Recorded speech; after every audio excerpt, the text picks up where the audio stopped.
Yeah, it feels good. I mean, I listened to so many people talking like throughout this whole tournament. Kick to the face and a left hand for Dakota. It's nice to get in the cage and showcase my skills and shut them up that way because I'm not really And immediately blitzing forward. bothered about like proving them wrong. Do you know what I mean? I just kind of get in the cage and prove to myself that they're all.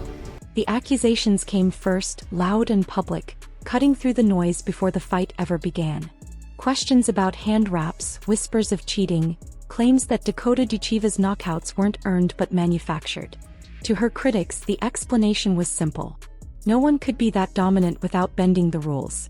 They promised justice, vowed to expose her, and spoke as if the verdict had already been written. Dakota listened to all of it, quietly, never rushing to defend herself. She didn't argue. She didn't posture. She waited. Because for Dakota, the cage has always been the only courtroom that matters. When fight night arrived in Cape Town, South Africa, the tension felt heavier than usual. This wasn't just another bout. It was a test of credibility, a chance for Sumiko Inaba to prove that the doubts were justified and for Dakota to silence the noise once and for all. From the opening bell, the difference in composure was immediately visible. Inaba surged forward with aggression, trying to impose herself early, trying to turn belief into momentum. But Dakota met that pressure with precision. Front kicks snapped into Inaba's face, stopping her advances cold, forcing her to hesitate. Every step forward was punished, every reach answered with sharp, calculated violence.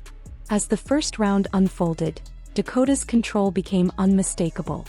Inaba tried to close the distance, searching for clinches and takedowns, but every attempt was met with brutal knees and slicing elbows.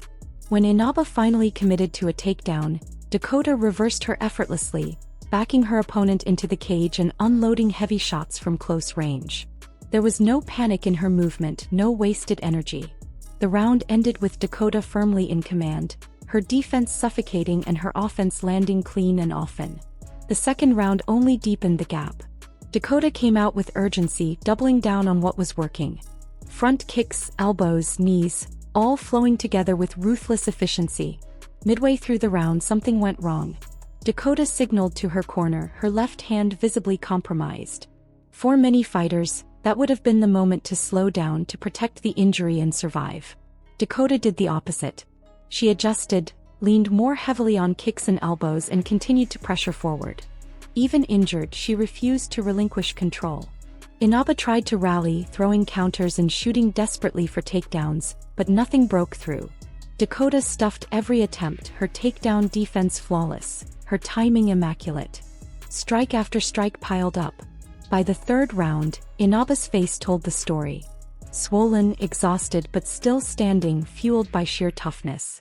Dakota switched stances, unleashed spinning attacks, chopped at the legs and never let her opponent settle.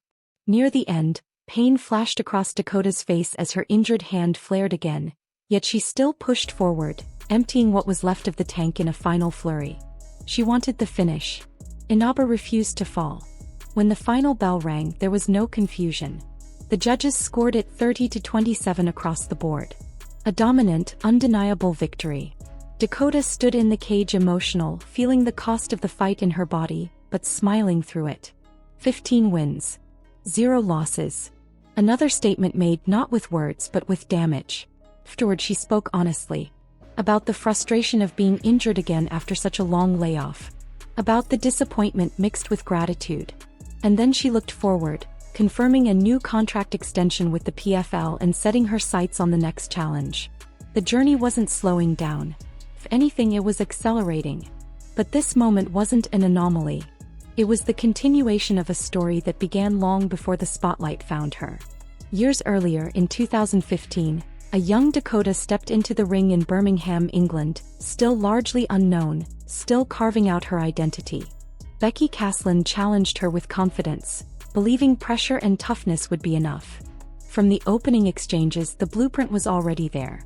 Dakota's calm, her distance management, her ability to punish forward movement with precision. Becky pushed, landed her moments and earned respect for her grit, but Dakota controlled the fight from start to finish. That night wasn't just a win. It was a glimpse of what was coming. From then until now, the pattern has remained the same. Critics talk. Opponents doubt. Accusations fly. And Dakota answers the only way she knows how, with composure under fire, tactical brilliance, and a refusal to break even when injured. Each fight adds another layer to her evolution.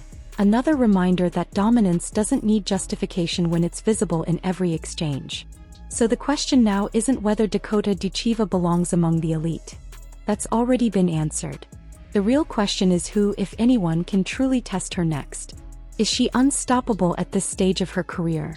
Or is there a challenger out there capable of pushing her beyond her limits? Let us know what you think in the comments. If you enjoyed this deep, story-driven breakdown and want more fight analysis, intense moments, and elite-level MMA storytelling, make sure to like the video, subscribe to the channel, and turn on notifications so you never miss an upload.